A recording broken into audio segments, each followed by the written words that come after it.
Et salut à tous, on se retrouve aujourd'hui pour les résultats de NXT du 28 septembre 2021.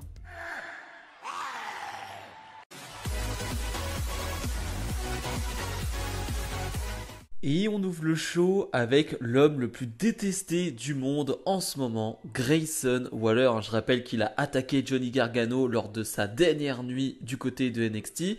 Il est en feud en ce moment avec AJ Styles et il va nous le rappeler d'ailleurs parce que ce lundi à Raw, il était là-bas et voilà, il a un peu parlé avec AJ Styles qui lui a dit que ce n'était pas une star. Bon, Grayson Waller, il n'est pas trop d'accord avec ça. Et Grayson Waller, il est hué vraiment dans tous les sens, ça marche très bien. Il est insupportable et le public le déteste, donc ça fonctionne. Pour le coup, Grayson Waller devait faire face à Dexter Lumis ce soir, mais il est blessé au dos, donc il lui faut un remplaçant.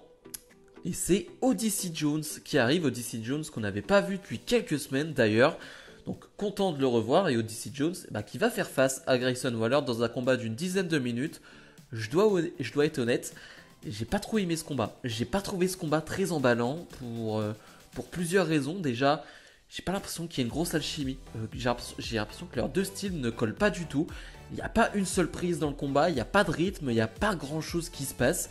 Donc assez déçu de ce combat, je m'attendais à beaucoup mieux et il se passe rien. Pour être honnête, il se passe rien, c'est assez vide, donc c'est décevant.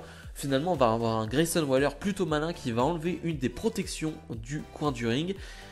Odyssey Jones va se cogner sur le coin du ring et Grayson Waller va en profiter pour remporter ce combat. Après le combat, on va avoir AJ Styles qui va avoir une petite promo, donc une vidéo. Il n'est pas là, il n'est pas présent, AJ Styles, mais il va nous dire qu'il sera là la semaine prochaine lors de New Year's Evil. Alors on ne sait pas si ce sera un match face à Grayson Waller, mais en tout cas il est présent et ça c'est très bien. Si on peut avoir un Grayson Waller et AJ Styles la semaine prochaine lors de New Year's Evil, ce serait excellent.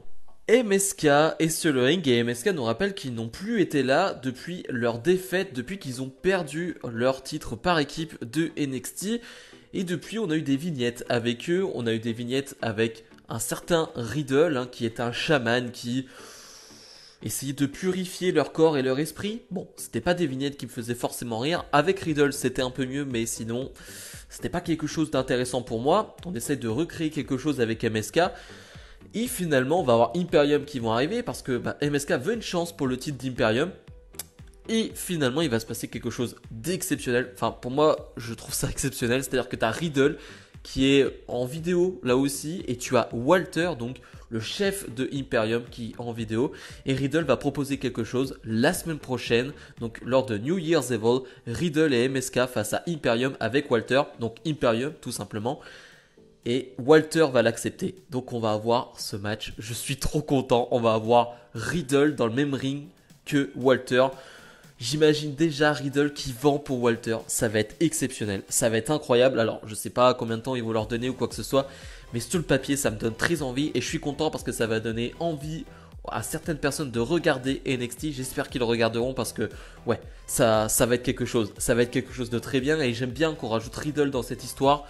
C'est une très bonne chose pour NXT 2.0. Harland, le petit protégé entre guillemets de Joe Gacy est sur le ring et doit affronter Brian Kendrick. Et oui, Brian Kendrick est toujours sous contrat chez WWE, je n'en avais aucune idée. Finalement, Brian Kendrick n'est pas là, donc je vais pas supposer quelque chose ou quoi que ce soit. Peut-être qu'il est blessé, Covid, je n'en sais rien, mais il est pas là, donc c'est quand même bizarre.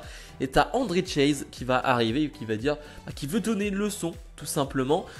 Sauf que ça va pas se passer très bien pour lui parce qu'il va avoir un match contre Harland et ça va pas bien se passer parce qu'il va se faire démonter la tête, tout simplement, il faut dire les termes, il se fait vraiment démolir la tête, donc la tête contre le sol, l'arbitre va arrêter le combat.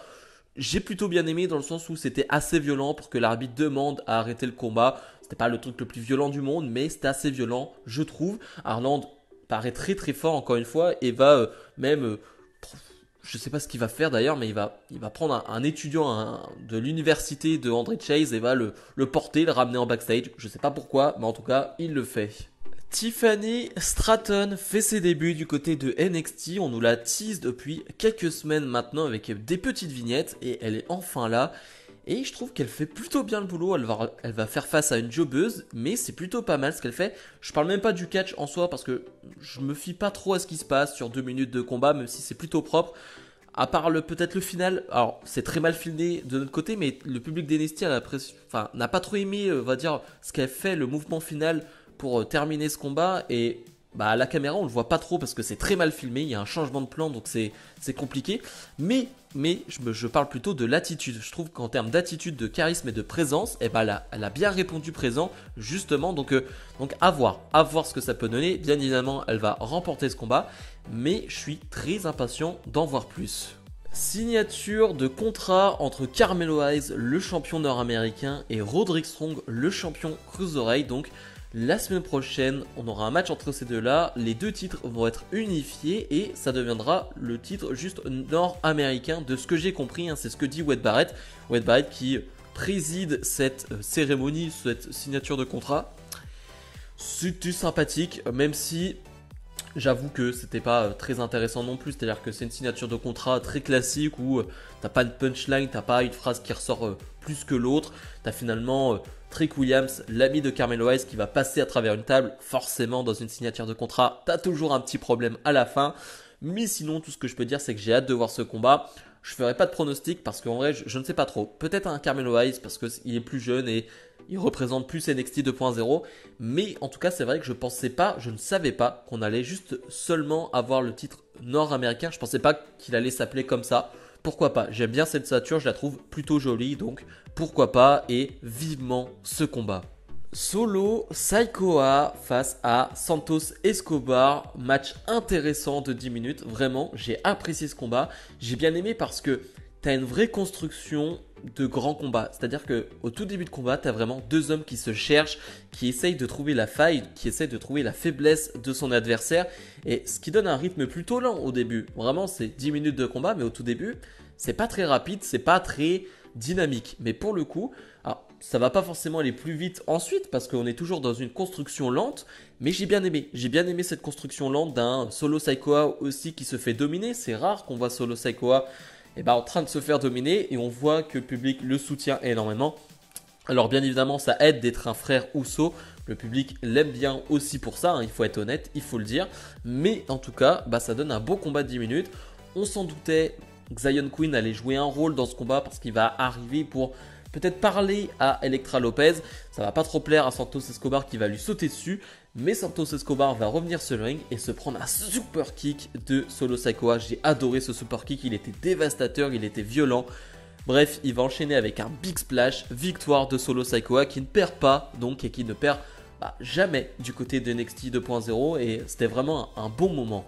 Von Wagner fait face à Malik Blade. Alors match très court mais plutôt fun. J'ai bien aimé qu'on ait un Von Wagner énervé après sa défaite la semaine dernière face à Edris Enofe. Et j'ai bien aimé aussi le fait que Malik Blade, il se laisse pas faire. C'est-à-dire qu'il se fait dominer vraiment pendant tout le combat. Mais il a 2-3 petits moments où il te sort un bon crossbody, je trouve que c'était plutôt propre, donc c'est très court, mais ça fait le boulot. Finalement, Von Wagner qui va pas se faire avoir cette fois-ci, qui va remporter ce combat. Il veut s'en prendre une nouvelle fois à Malik Blade après le combat, mais Edris Enofe va l'en empêcher. Continue, je pense, cette petite histoire pour le moment entre Edris Enofe et Von Wagner. Le main event, Cora Jade et Raquel Gonzalez font face à Yoshirai et Kylie Ray. L'équipe gagnante affrontera Mandy Rose pour le titre la semaine prochaine. C'était excellent, j'ai adoré ce combat 2 contre 2. Forcément, on s'y attendait, on a 4 excellentes catcheuses, donc c'était sûr qu'on allait voir ce combat très bon. Mais j'ai vraiment apprécié par exemple les séquences entre Cora Jade et Yoshirai. Tu as des séquences très techniques entre les deux là, ça donne envie d'en voir plus forcément. Et j'ai trouvé ça très bon. J'ai trouvé le hot tag par exemple final de Raquel Gonzalez excellentissime aussi, avec le public à fond derrière elle. C'était très fun, vraiment c'était du plaisir ce combat. Kylie Ray qui fait ses petites manœuvres à l'extérieur du ring aussi, Yoshirai qui s'envole. Bref, c'était cool, vraiment c'est parti dans tous les sens et j'ai adoré ça. On va avoir un petit problème sur le final, sur le fait que Cora Jade et Raquel Gonzalez vont pas trop bien s'entendre. Encore le problème de est-ce qu'elles peuvent coexister. c'était pas forcément très bien joué. C'est-à-dire que tu vas avoir Cora Jade qui va faire le tombé, mais finalement Raquel Gonzalez va couper ce tombé, ce qui est bête. C'est-à-dire que si Cora Jade remporte le combat pour Raquel Gonzalez, et bah, les deux affrontent Mandy Rose, donc ça n'a pas d'intérêt. Alors on va t'expliquer sur le fait que ouais, mais Raquel Gonzalez elle est frustrée parce que c'est elle qui doit donner la victoire à son équipe. Ok, mais là ça fait pas trop sens, voilà, c'est le seul point négatif de ce combat, je trouve que la fin ne fait pas trop sens. Et finalement, voilà, le tombé final de Cora Jade qui va s'emmener Kylie Ray avec un roll-up. C'est un peu sa spécialité, Cora Jade, elle gagne tous ses combats avec des roll-up. Donc victoire de Cora Jade et de Raquel Gonzalez qui affronteront Mandy Rose la semaine prochaine. C'est une bonne nouvelle, c'est une bonne chose, j'ai hâte de voir ce combat. Bilan de ce NXT, c'était bien. J'aurais aimé voir des matchs un peu plus longs, voir un peu plus de segments. On se retrouve un peu dans ce NXT qui enchaîne les segments, voilà, ça enchaîne, ça enchaîne, ça enchaîne. Donc tu peux à un moment donné avoir une petite overdose de segments et de promos et de matchs parce que c'est un peu court. Voilà, donc la semaine prochaine ce sera tout autre parce qu'on va avoir beaucoup de matchs, je l'espère assez long, hein, on verra cela. Mais voilà, donc tu peux avoir une petite overdose de segments sur ce NXT qui néanmoins termine sur un bon main event, a eu quelques bons combats tout de même. Donc si je dois donner une note, on serait sur un 6, voilà, on n'est pas sur un grand NXT. Bref, comme d'habitude, n'hésitez pas à mettre le petit pouce bleu, à vous abonner. Et nous, on se retrouve demain pour une nouvelle vidéo pronostic pour Day One. Salut, salut!